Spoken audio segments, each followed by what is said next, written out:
Episode ৫ শুরু হয় ২০১৪ সালকে দেখিয়ে, যেখানে কিম মিনজির সাথে দূরে গিয়ে বসবাস করার জন্য একটি জায়গায় আসে। কিম এখন আর এজেন্ট হিসেবে কাজ করে না। বাড়ি পরিবর্তন করার সময় জিনচোল এবং হানসু কিমের সাথেই আছে। তারা কিমের জিনিসপত্র নিতে সাহায্য করে।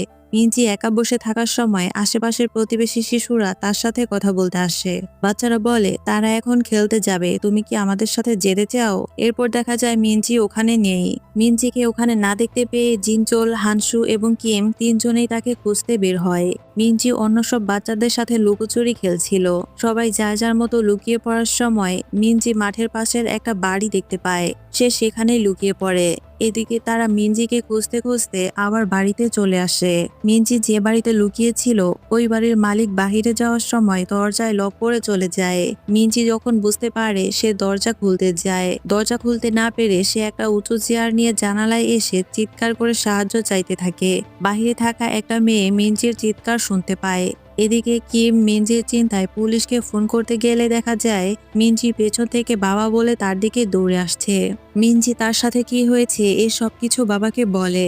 মিনজি বলে সে রাস্তায় আশেপাশে থাকা জিনিসপত্র দেখে আবার ঠিকঠাক বাড়ি ফিরতে পেরেছে। তখন তার বাবা তাকে একা একা এভাবে খেলতে যেতে বারণ করে।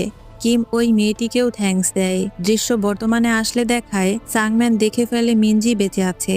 সাংম্যান তার কাছে আসতে চাইলে মিনজি দরজা লক করে দেয়। সাংম্যান গ্যাংমিন এবং কিম সাংকে এই বিষয়টা ফোন দিয়ে জানাতে চাইলেও তারা তার ফোন রিসিভ করে না। কিম গোল্ডেন টিথের লোকেদের মেরে আবার মিনজির ব্যাপারে জিজ্ঞাসা করে। কিম সাং বলে, তুমি কে?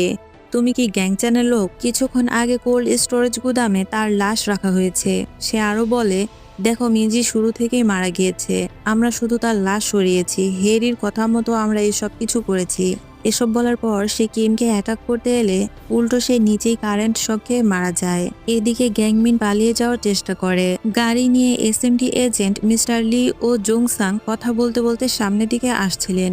মিস্টার লি বলে তার লন্ড্রিওয়ালা জীবনটাই বেশি সহজ ছিল। জোংসাং বলে কিমেরও তাই ছিল, সাধারণ একটা ব্যাংক চাকরি ও মেয়েকে নিয়ে স্বাভাবিক জীবন। মাঝে মাঝে মনে হয়নি সে কোর্ট শেষটি ছিলেন। এসএমটি এজেন্টের পেছনের গাড়িতে করে জুনচুলকে ধরে নিয়ে যাওয়া হচ্ছিল। সে এত বেশি বকবক করে, উল্টাপাল্টা কথা বলে, এসব কথার ফাঁক দিয়ে নিজের হ্যান্ডকাপ খুলে ফেলে। তাদের সাথে ঝামেলা করে উল্টো তাদেরকেই এক জায়গায় বেঁধে রেখে গাড়ি নিয়ে পালিয়ে আসে। গোল্ডেন টিথের লোকেরা দলবল নিয়ে স্যাংম্যানের সাথে দেখা করতে আসে। এসে দেখে এখানে কিম সাং মারা গিয়েছে। এই বিষয়টা তারা সাংম্যানকে ফোন করে বলে কেউ তাকে মেরে ফেলে রেখে দিয়ে চলে গিয়েছে। সাংম্যান ভাবে এই কাজটা হ্যারির বাবা গাংচান করেছে। গ্যাংমিনকে গাড়ি নিয়ে পালাতে দেখে কিম তাকে ধাওয়া করতে করতে ওই গাড়িকে ধাক্কা লাগিয়ে দেয়। পরে তাকে গাড়ি থেকে বের করে আনে। গ্যাংমিন জানায় সে নিজে ইচ্ছাকৃত মিনজিকে মারেনি। কিম বলে মিনজিকে যেখানে রাখা হয়েছে আমাকে ওই জায়গায় নিয়ে চলো। অন্যদিকে দেখায় হানসু গোকচলকে পানি থেকে বাঁচিয়ে উপরে তুলে আনছে। গোকচল এজেন্ট হলেও সে সাঁতার জানতো না। হানসু দেখে ওখানে জিনচোল বসে আছে। হানসু বলে, তুমি কি আমাকে খুঁজতে খুঁজতে এখানে চলে এসেছো? জিনচোল বলে, হ্যাঁ নিশ্চয়ই। জিনচোল বলে এসএমটির বাকি লোকদের কয়েকজনকে সে মেরেছে আর বাকি কয়েকজনকে বেঁধে রেখে এসেছে। এখন তারা দুজন কিমকে সাহায্য করতে যেতে চায়, কিন্তু গোকচলের ছেলেরা তাদেরকে ধরে ফেলতে পারে, তাই তারা বিভক্ত হতে চায়। হানসু বলে ওখানে আমাদের অস্ত্রের প্রয়োজন পড়বে, অস্ত্র পেতে আমাদের গোকচল সাহায্য করতে পারে, মানে তারা গোকচলের ওয়ালেট চুরি করবে। এদিকে সাংমিং কিমকে ওই জায়গায় নিয়ে আসে যেখানে মিনজি রয়েছে। এসে দেখে এখানে আগে থেকেই অনেক গুন্ডা দাঁড়িয়ে আছে। তারা কিমকে মারতে চাইলে গ্যাংমিনকে একটা জায়গায় আটকে রেখে কিম সবাইকে মারে, যে দৃশ্যটা আমাদের দেখানো হয় না। কোল্ড স্টোরেজ গুদামে সাংম্যান মিনজির সাথে কথা বলে। সাংম্যান বলে, আমি জানতাম না তুমি বেঁচে আছো। হেরি আমাকে বলেছিল তোমার লাশটা সরিয়ে দিতে, এই কারণেই তোমাকে আমরা এখানে উঠিয়ে এনেছি। সাংম্যান মিনজিকে বাহিরে বের হয়ে আসতে বলে। মিনজি বলে, তুমি এখানকার সিকিউরিটি গার্ডকেও মেরে ফেলেছো, তুমি আমাকেও মেরে ফেলতে পারো, আমি তোমাকে বিশ্বাস করি না। সাংম্যান বলে, তাহলে তুমি ভেতরে ঠান্ডায় জমেই মারা যাও। এরপর কিম গ্যাংমিনকে ধরে মিনজির কাছে নিয়ে যেতে বলে। দূর থেকে গ্যাংসং গাড়ি নিয়ে আসে। সে গ্যাংমিনকে সহ কিমকে ধাক্কা মেরে দেয়। কিম দেখে এ কাজটা গ্যাংসং করেছে। কিম একটা কন্টেইনারের উপর দাঁড়িয়ে থাকে। নিচে গ্যাংসং কিমকে বলে, মিনজিকে খুঁজে পেয়েছো? সম্ভবত তাকে আর কোনোদিন দেখতেও পাবে না। দুজনের মধ্যে মারামারি শুরু হয়ে যায়। মারামারির সময় গ্যাংসং বলে, তুমি আমার বড় ভাইকে মেরেছো। এটা বলে কিমকে অ্যাটাক করতে আসে। জিনচোল গাড়িতে গান বাজায় আর এত জোরে সাউন্ড দেয় যে হানসু গাড়ি থেকেই নেমে যায়। পরে তারা দুজনে একই জায়গায় দেখা করার কথা বলে। কিম তার গলা চেপে ধরে বলে, তুমি কি গোয়াং এর কথা বলছো? তুমি কি ওর ছোট ভাই? কিন্তু আমি তোমার ভাইকে মারিনি, তাকে আমি বন্ধু ভাবতাম। এরপর কিম তাকে অতীতের কথাগুলো বলে। রিয়াং এর সামনে কিম এবং গোয়ং দুজনেই ট্রেনিং এর জন্য মারামারি করছিল। কিম গোয়ংকে লড়াইয়ে হারিয়ে ফেলে। তখন খাবার খাওয়ার সময় কিম গোয়ংকে বেশি বেশি খাবার খেতে বলে। কিম বলে, তুমি ঠিকঠাক খাবার খাচ্ছ না, এ কারণেই তুমি বারবার আমার কাছে হেরে যাচ্ছ। গোয়ং তখন খাবারটা নিয়ে নেয়। রাতে গোয়ং কিমকে বলে, আগামীকাল আমাদের একটা মিশনে যেতে হবে। এই অপারেশনটা কমপ্লিট হলে আমাদেরকে আমাদের পরিবারের কাছে যেতে দেওয়া হবে। তখন কিম বলে, কিন্তু আমার তো কোনো পরিবার নেই, এমনকি আমার নাম কি এটাও আমার মনে নেই। তখন গোয়ং বলে, তোমার নাম কিম। আমাদের যখন এখানে আনা হয়েছিল তখন অত্যাচার রুমে নিয়ে গিয়ে আমাদের দুজনকে অনেক মেরেছিল। মার খাওয়ার পর আমার নাম জিজ্ঞাসা করলে আমি বলতে পারিনি, কিন্তু তুমি বলেছিলে তোমার নাম কিম। ওই দিনের কথাটা আমার এখনো মনে আছে। গোং আরো বলে, আমার কোনো বন্ধু নেই, তুমি আমার কথা ভুলে যেও না, তুমিই আমার একমাত্র বন্ধু। তুমিও যদি আমার কথা ভুলে যাও তাহলে আমার কথা স্মরণ করার মতো তেমন কেউই থাকবে না। এরপর দেখা যায় তারা সবাই একটা অপারেশনে যায়, যেটা তাদের জন্য একটা ফাঁদ ছিল। গোং চেয়ারে বসে থাকা পুতুলের কাছে আসতেই ওখানে রাখা টাইম বোমটি ব্লাস্ট হয়ে যায়। আমি বারবার সেদিন গোয়ংকে সামনে যেতে বারণ করেছিলাম, কিন্তু সে আমার কথা শুনেনি। আমি বারবার তাকে বাঁচানোর জন্য বাইরে নিয়ে যেতে চেয়েছিলাম। তখন গোয়ং বলে, আমার পা আর নেই, আমার হাতে আর সময় নেই। তখন বাহিরে অন্য সব সৈন্য এসে কিম এবং গোয়ং এর লোকজনকে মেরে ফেলে। কিম বলে, ঠিক আছে, তুমি আমাকে বন্ধু বলেছ, তাই আমি তোমাকে ফেলে চলে যেতে পারি না। এখানে তোমার সাথে আমিও মরবো। কিন্তু গোয়ং কিমকে থামিয়ে দিয়ে বলে, তুমি নিজেকে শেষ করবে না, আমার জন্য একটা শেষ কাজ করো, আমাকে কথা দাও তুমি বেঁচে থাকবে। এটা বলে সে মারা যায়। তখন সৈন্যরা এসে কিমকে মারে না, বরং ধরে ফেলে। অন্যদিকে মিনজি মন খারাপ করে বসে বসে বাবার সাথে কাটানো আগের মুহূর্তগুলো মনে করে। বাহিরে তখন বৃষ্টি শুরু হয়। সাংম্যানের কাছে গ্যাংমিন এসে বলে, মিনজির বাবা তাকে খুঁজতে খুঁজতে আমাদেরকে মেরে এ পর্যন্ত চলে এসেছে। এসব কথা শুনে সাংম্যান গুদামের দরজা ভেঙে ফেলে। একটা ছুরি নিয়ে সে মিনজিকে খুঁজতে থাকে। মিনজি পেছন দিক থেকে তার মাথায় একটা বাড়ি মেরে সাংম্যানকে অজ্ঞান করে ফেলে। এরপর মিনজি ওখান থেকে পালিয়ে যায়। বাহিরে গ্যাংমিন বলতে চায়, তোমার বাবা তোমাকে খুঁজতে এসেছে। সে মিনজিকে আটকাতে চায়। মিনজি তার কোনো কথা না শুনে তাকেও একটা বাড়ি মারে। এরপর ওখান থেকে পালিয়ে আসে। এদিকে গোয়ং বলে, তুমি মিথ্যা কথা বলছো, তুমি সরকারের সাথে বিশ্বাসঘাতকতা করেছো। কিম আরো বলে, পরিচালক জং এর লোকের আমাকে ধরে এনেছিল। তখন আমি তাদেরকে জিজ্ঞাসা করেছিলাম, তোমরা আমাকে মেরে ফেললে না কেন? তারা বলে, তোমাকে আমাদের এখানে কাজে লাগবে। তুমি এখানকার জিনচোলের সাথে লড়াইয়ে জিতেছ, যেটা তুমি ছাড়া এখানকার কেউ কখনোই করতে পারেনি। কিন্তু নর্থের লোকেরা তোমাকে বাতিল করে দিয়েছে। এসব কিছু ডিরেক্টর রিয়ং করেছে, যাতে সে জেনারেল হতে পারে। ডিরেক্টর রিয়ংই তোমার আর গোয়ং এর ওই জায়গায় যাওয়ার কথা ফাঁস করে দিয়েছিল। বর্তমানে গ্যাংসং কিমকে মেরে ফেলার চেষ্টা করে। তখন কিম বলে, আমি তোমাকে মারতে চাই না। গ্যাং তাকে ছুরি দিয়ে অ্যাটাক করতে গেলে কিম বলে, গোং বলেছিল যাই হয়ে যাক তোমাকে বাঁচতে হবে। তখন গ্যাংসং তার ভাইয়ের সাথে অতীতের কথা মনে করে। কিম বলে, গোং এর কথাই আমার কাছে শেষ কথা, তাই বেঁচে থাকো। এটা বলে সে চলে আসে। অন্যদিকে মিনজি পালানোর চেষ্টা করছে। ওখান থেকে পালানোর সময় দেখে রাস্তায় অনেকগুলো গাড়ি চলে এসেছে। গাড়িগুলো দেখে সে চিনতে পারে এটা হেরির বাবার গাড়ি, তাই সে অন্যদিকে দৌড়াতে থাকে। এদিকে কিম কোল্ড স্টোরেজ রুমে চলে আসে, কিন্তু সে কোথাও তার মেয়েকে খুঁজে পায় না। তবে কিম খেয়াল করে তার মেয়ে কিছু একটা চিহ্ন রেখে গিয়েছে। মিনজি বাবার উদ্দেশ্যে কিছু লিখে রেখেছে। সে বাবাকে সরি বলে। এটা দেখে কিম বুঝতে পারে তার মেয়ে বেঁচে আছে। কিম মিনজিকে খোঁজার জন্য বাহিরে এসে তার নাম ধরে ডাকতে থাকে। কিম কন্টেইনারের ওপর দৌড়াতে থাকে। তখন দেখতে পায় মিনজি দেয়াল টপকে পালানোর চেষ্টা করে। কিম বারবার মিনজিকে ডাকলেও বৃষ্টির কারণে সে তার কোনো কিছুই শুনতে পায় না। কিম মিনজির পিছু পিছু দৌড়াতে থাকে। ডিরেক্টর নাম সাংম্যানের সাথে দেখা করতে ওই জায়গায় আসে। এসে দেখে তাদেরকে কেউ মেরেছে। এসএমডি এজেন্টের সৈন্যরা এসে দেখে গোকচলের জ্ঞান ফিরেছে। তখন সৈন্যরা তাকে জানায় হানসু এবং জিনচোল, যাকে তারা ধরে ফেলেছিল, সবাই এখান থেকে পালিয়ে গিয়েছে। এটা শুনে গোকচল রেগে যায়। গোকচল দেখে তার ওয়ালেট এখানে পড়ে আছে, কিন্তু তার মধ্যে কোনো টাকা নেই। গোকচলের ফোনে মেসেজ আসে তার কার্ড দিয়ে কেউ শপিং করছে। এটা দেখে সে আরো রেগে যায়। এদিকে জিনচোল তার টাকা দিয়ে জিনিসপত্র কিনেছে। সে হানসুকে ফোন করে জানায় সে কিমের লোকেশনে আসছে, তুমিও চলে এসো। হানসু এক মহিলার কাছে এসে একটি বাইক কিনে নেয়। মহিলাটি তাকে অন্য একটা জামা পরে যেতে বলে। অন্যদিকে নাম ওই জায়গায় চলে এসে সাংম্যানকে মারতে থাকে।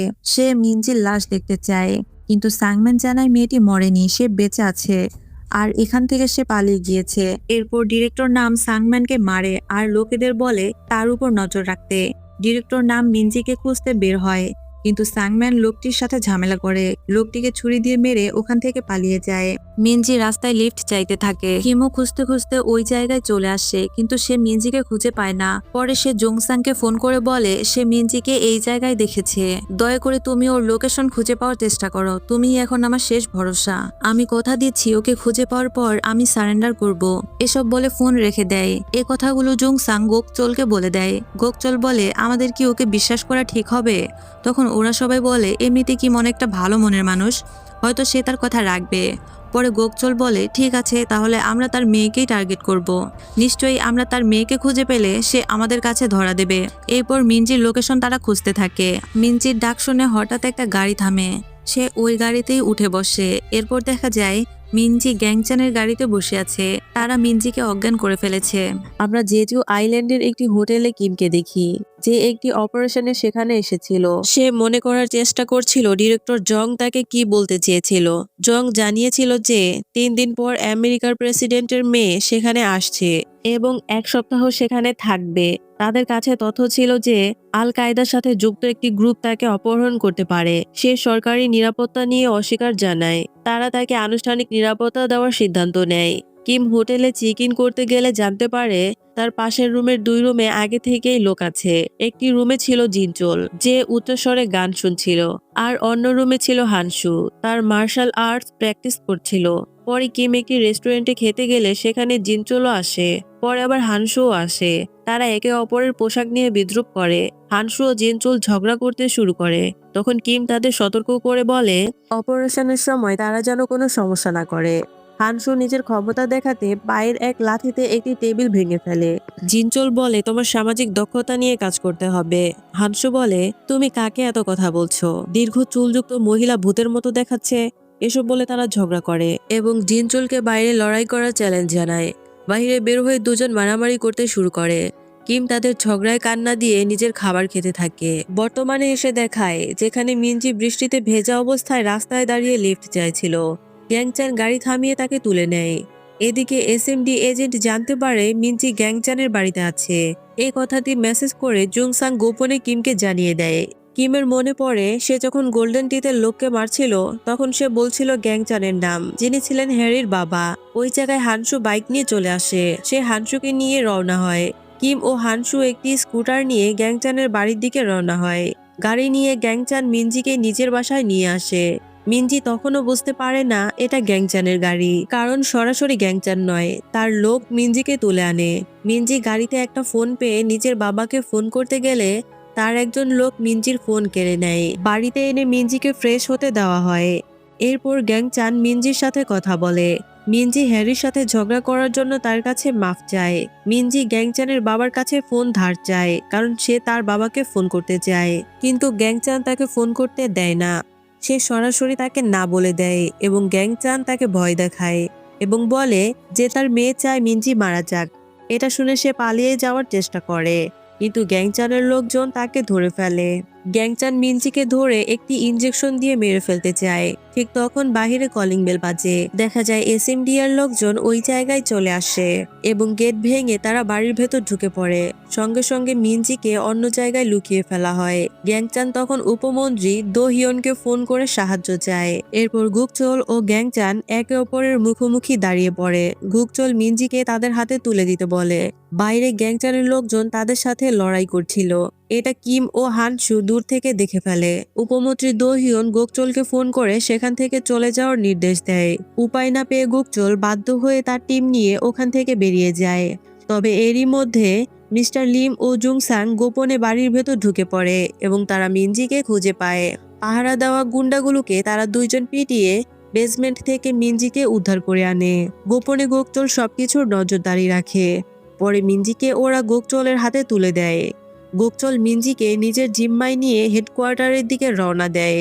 মিনজি জানতে চায় তারা কে, তাকে কোথায় নিয়ে যাওয়া হচ্ছে, তবে তারা তার পরিচয় দেয় না। মিনজি চলে যেতে চাইলে তারা মিনজিকে অজ্ঞান করে ওখান থেকে নিয়ে যায়। এরপর পথে কিম এজেন্টদের ধরে ফেলে। তাদের কাছে কিম হেডকোয়ার্টারের কথা জানতে পারে। কিম ওয়াকিটকিতে মিনজির সাথে কথা বলার চেষ্টা করে। সে গুকচলকে হুমকি দেয়, তার মেয়ের উপর কোনো আঁচড় পড়লে সে সবাইকে মেরে ফেলবে। কিম আরও বলে যদি মিনজিকে ছেড়ে দেয় তবে কিম আত্মসমর্পণ করবে। কিন্তু গুকচল একজন স্পাইকে বিশ্বাস করতে রাজি হয় না। এরপর জুনচল নিজের গোপন জায়গায় চলে আসে। ভেতরে ঢুকে সে একজনকে দেখে অনেক বেশি ভয় পায়। এটা ছিল তার স্ত্রী। জিনচলের স্ত্রী বলে, আপনি দুদিন বাড়িতে ছিলেন না, আমি ভাবলাম আপনার দ্বিতীয় পরিবার আছে কিনা। তখন জিনচল তাকে জানায় মিনজিকে অপহরণ করা হয়েছে। এসব শুনে জিনচলের স্ত্রী তাকে কিমকে সাহায্য করতে বলে। জিনচল তার গোপন আস্তানায় যায়। সেখান থেকে সে ভারী অস্ত্রপাতি নিয়ে কিমকে সাহায্য করার জন্য বেরিয়ে পড়ে। হেডকোয়ার্টারে হানসু গাড়ির নিচে লুকিয়ে ভেতরে ঢুকে পড়ে। মিনজিকে কোথায় নিয়ে যাওয়া হচ্ছে সে এগুলোর খবর রাখে। হানসু লুকিয়ে ভিতরে ঢুকে পড়ে। চারিদিকে গোকচলের দল ছড়িয়ে পড়ে। হঠাৎ হানসুকে ওখানকার এক ক্লিনার দেখে ফেলে।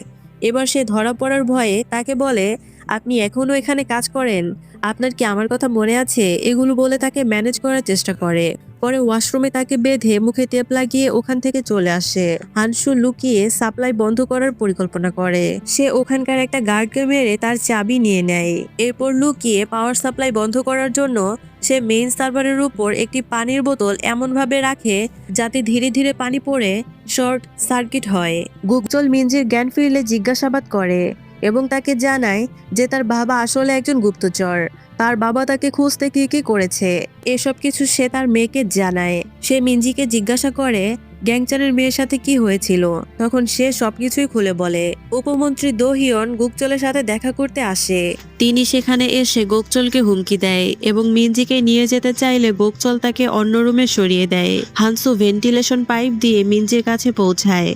মিনজি দেখে এখানে হানসু তাকে বাঁচাতে এসেছে এবং তাকে উদ্ধার করে নিয়ে যাওয়ার চেষ্টা করে। ভেন্টিলেশন দিয়ে সে মিনজিকে তুলে নেয়। দোহিয়ন ও গোকচলের মধ্যে কথা কাটাকাটি হয়। গোকচল দোহিয়নকে অপমান করে কারণ সে গাংচানের হয়ে কাজ করছিল। ঠিক সেই সময় পানি পড়ে শর্ট সার্কিট শুরু হয়ে যায় এবং পুরো হেডকোয়ার্টারের বিদ্যুৎ হঠাৎ করেই চলে যায়। হানসু ও মিনজি তখন পালানোর চেষ্টা করে। ঠিক ওই সময় তারা বেরিয়ে পালানোর চেষ্টা করলে দেখে ওই চাবিটি দিয়ে আর দরজা খুলছে না। মানে এটা তারা বুঝে গেছে যে কেউ মিনজিকে নিয়ে পালানোর চেষ্টা করছে। ওই সময় একজন সিকিউরিটি গার্ড তাদের পথ আটকায়। হানসু তাকে মেরে চাবি নিয়ে নেয়। বাইরে বেরোতেই তারা গোকচলের সামনে পড়ে। ওখানে তখন আবার ঝামেলা শুরু হয়ে যায়।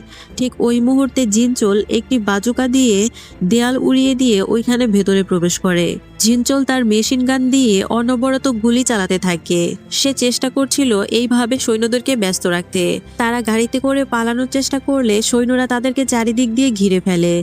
জিনচল এসব করে সবাইকে আটকানোর চেষ্টা করে। জিনচলের গোলা বারুদ শেষ হয়ে গেলে সাদা পতাকা আর হাত তুলে তারা আত্মসমর্পণের ভান করে। হঠাৎ করে উপমন্ত্রী দোহিয়নকে কেউ একজন গলায় তার পেঁচিয়ে উপরে তুলে ধরে। দেখা যায় ওইখানে কিম আগে থেকেই একটা ফাঁদ পেতে রেখেছিল। সে দোহিয়নকে তার গলায় তার পেঁচিয়ে ধরে ফেলে। কিম সবার সম্মুখে চলে আসে। কিম মিনজিকে বলে, চলো এখন বাড়ি যাই। এভাবেই ষষ্ঠ পর্বটি শেষ হয়ে যায়।